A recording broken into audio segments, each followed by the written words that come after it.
Okay, good afternoon. This is day number 152 of making little videos to describe a day or thought in the life of schizophrenic.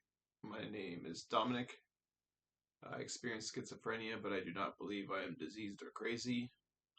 On day 17 of these videos, I believe I'm subject to something called the cognitive war that NATO terms, or neurostrike weaponry, which is something that the Joint Chief of Indian Intelligence Officer describes happening to people uh, through neurostrike weaponry, and he says that common people are subject to these types of weapons.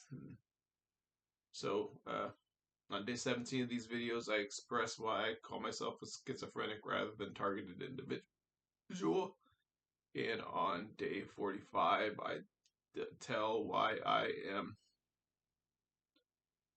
make these videos in the first place. There's the rest of the video. The first 3 minutes tells that why I make the videos. And on day 138, I give the symptoms that a lot of the symptoms that I experience as a schizophrenic. Not all the symptoms, but a lot of them. So, uh, yeah. So every day I express little thoughts to give an idea about why I might have been targeted for infliction of schizophrenia. And on yesterday's video, I think I talked about the Iran war, and I was just gonna say one thing. Well, actually, I'm gonna start off talking about. I find it funny that I use chat to search for potential employment in the future, and I'm on like a 2-year track to get employment. And as I'm searching on chat for those opportunities, and I find chat to be very useful that way. Uh, finds finds me ideas or for avenues for employment or volunteer opportunities to diversify references in the future, because I need to get references and prove myself to volunteer organizations and stuff. And so it's interesting that when I think about uh,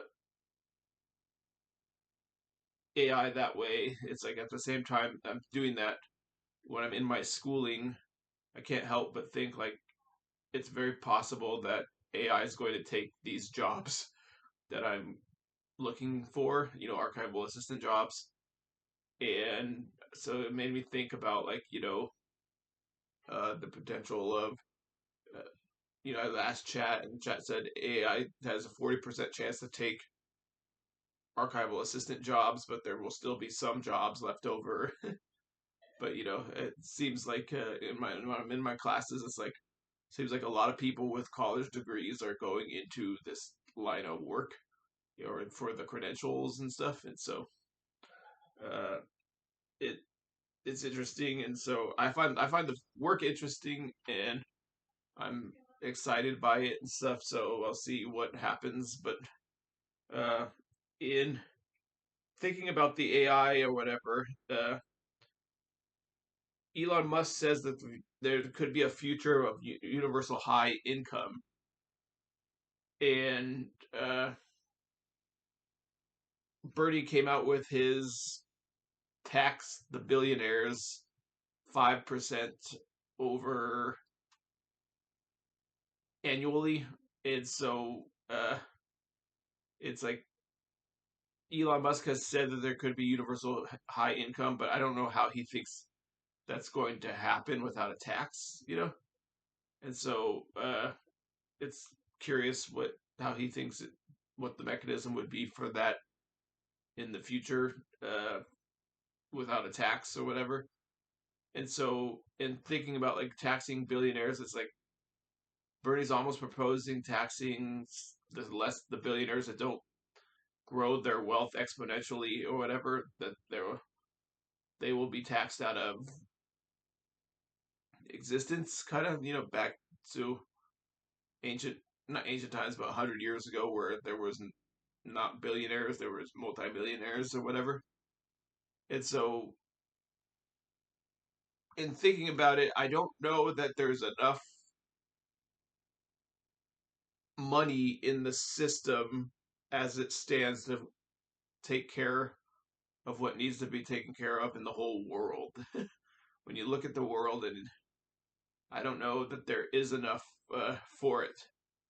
And unless we do take care of the whole world, uh, you're gonna have endless dystopian problems on your doorstep as America.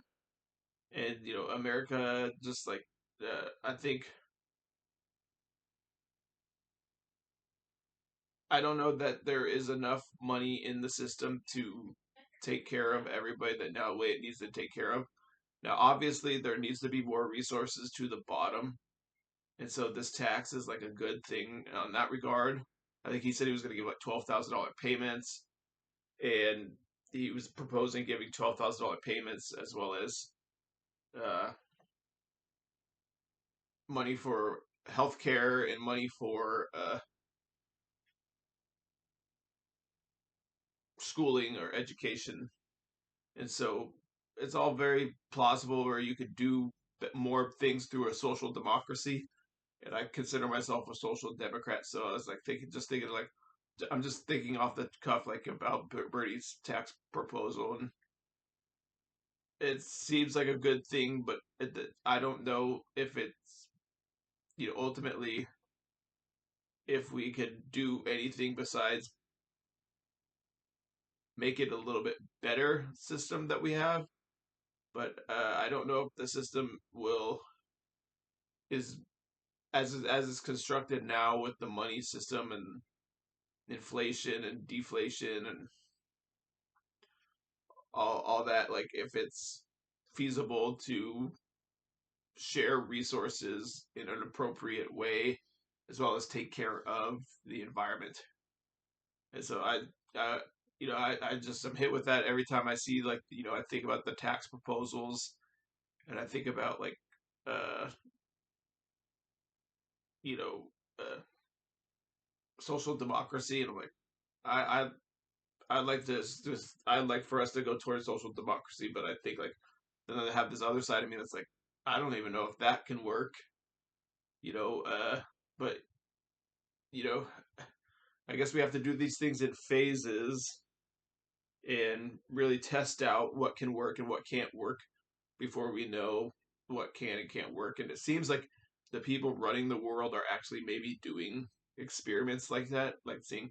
I think they tried this fascism thing. And they said unfettered capitalism. Okay, we'll see how that goes. And it's like it's kind of run to its fruition. It's like unfettered capitalism leads to fascism. And here it is. We're building concentration camps. We're pitting people against each other in race wars and ideological battles and blaming Jews and uh, having a new aggrieved population like the Israel is the new aggrieved population or whatever. And so it just seems like somebody's like running an experiment, like we're doing 1930s Germany all over again, and for whatever reason. And so yeah.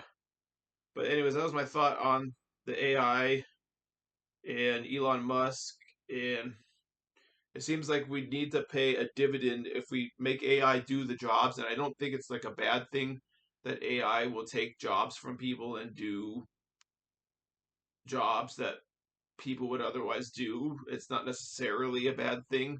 It's a bad thing if you don't put a system in place to pay a dividend to people for being humans in our system and being able to be alive or whatever. And so when Elon Musk says he's for universal high income, I don't think we should reject it right off the bat because he's a trillionaire, So, if someone's proposing something like that, what's the alternative?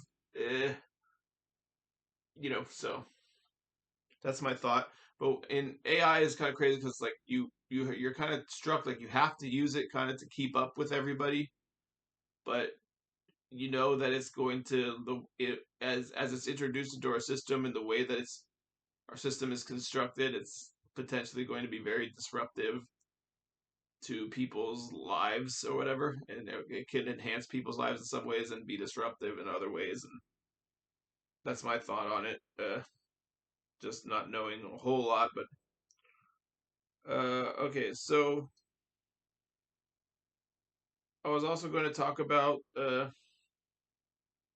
I shared on my post the other day whether a sound wave technology, which is, I shared technology that Royal Rife talked about in the 1930s is coming online with like sound waves and light technologies and all these type of technologies that's physical, like physics, doing away with cancer and diseases and stuff. So you see those come across every once in a you come across those every once in a while, and you just like thinking like, man, it's kind of interesting that this guy did that back in 1930, which I said before. Anyways, as far as the Iran war goes, the Iran war, I'm reminded of like the Arab Spring when there was a mass like kind of democratic movement or mass anti dictatorship movements in the Middle East, and it was violently put down. And maybe they experimented with this with Iran, where they tens of thousands of protesters were put down, and then they decided, okay, well, now we're going to bomb. But Glenn Greenwald posted a photo today of people gathered in masses in the square, and he was being facetious and said, "Oh, it's to support the bombings," but it was actually he's being facetious, and it was actually to oppose the bombings and support the new, I guess, Ayatollah, the supreme leader uh, in Iran.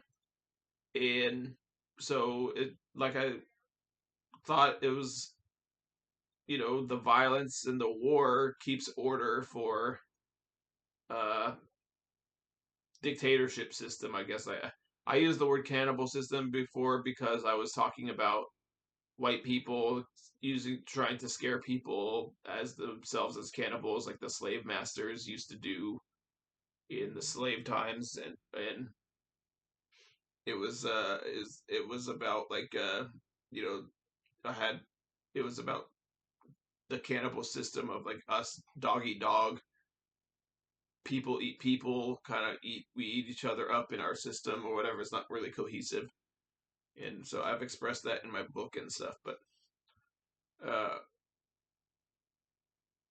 war keeps order for a dictatorship system, I guess you could say, if you don't want to use the charged word of the cannibal, because it's could be it, it you know, oh, each side sees the age old cannibals. It's an old colonial structure, and they're propping up people to commit atrocities against one side and the other in a war, and it just feeds keeps the order intact. So dictatorships were the order in the Middle East because perhaps democracy isn't even wanted in the West. If you see the non-democratic forms and oligarchies and technocratic kind of I think I listened to a lady called it broligarchy, and it's like if you see these things coming up in the West, and it's like, who's to say that they ever wanted democracy in the Middle East? Because the people that are in power maybe never even wanted democracy in America. Now, obviously, some people do, but maybe not all of them. And so it's there's maybe duplicity going on when they say like, oh, we want democracy and everything, and I don't know that they do. Like, if it seems like the war in Iran it'll just legitimize the regime, which in that Glenn Greenwald post, it seems like it has legitimized the regime in the eyes of masses of people in Iran when they were maybe delegitimized by their own violence. Uh, and so now the violence has legitimized the violent male and regime so that people rally around it, and it could result in perpetuating anti-democratic forces where democratic forces might have existed, uh, before. And so it seems like whenever there's war, it just seems to embolden violent males who are, you know, not empowering women, or not empowering democratic forces and stuff. That's my thought on it. And it's like, if you are not even democratic at home, like Pete Hegseth doesn't even believe in, or his church doesn't even, he's a secretary of war. They changed defense to war. And he doesn't believe in, or his church doesn't believe in women having the right to vote. And Trump is, they're passing the Save Act or whatever, they were trying to pass the Save Act, where they were making it hard for women to vote, and literally going to strip away some women's rights to vote, and or a lot of women's right to vote. And it was anti-democratic because they're not respecting the electoral process and the democratic mechanisms. And so if you're not doing that at home, if you're doing that at home, why would you want to do anything to support democracy abroad? And so we should probably question anybody that engaged in violence to promote democracy. Like Israel supposedly is championing democracy by genociding Palestinians, for the whole world to see. And it seems like it's maybe an anti-democrat. It's maybe, it's beating somebody over the head and saying, "I did this for democracy." America used to do that for Israel. They used to go around beating people, bombing people, and killing innocent people, and saying, "I'm doing this for Israel." And so that's just going to make people hate Israel. Or if you bomb people and you say, "I'm doing this for democracy," it's just going to make people hate democracy. And so maybe that's the whole point. Maybe they never really wanted to promote democracy, but I I can't tell. Maybe it's an ancient, maybe it's an old ideology or thought process, or intelligent thought, or whatever. It's an intelligent thought, but it's maybe just because something's uh, an intelligent thought doesn't mean it's an accurate thought or about how it's going to transpire for people. So that's my thought on that. And these were my thoughts today as schizophrenia, and so I just do these things. And so I was going to talk about a few things. I said everything's like an anagram, and I had expressed Anwar Majid, author, and his name is Anwar, like a new war.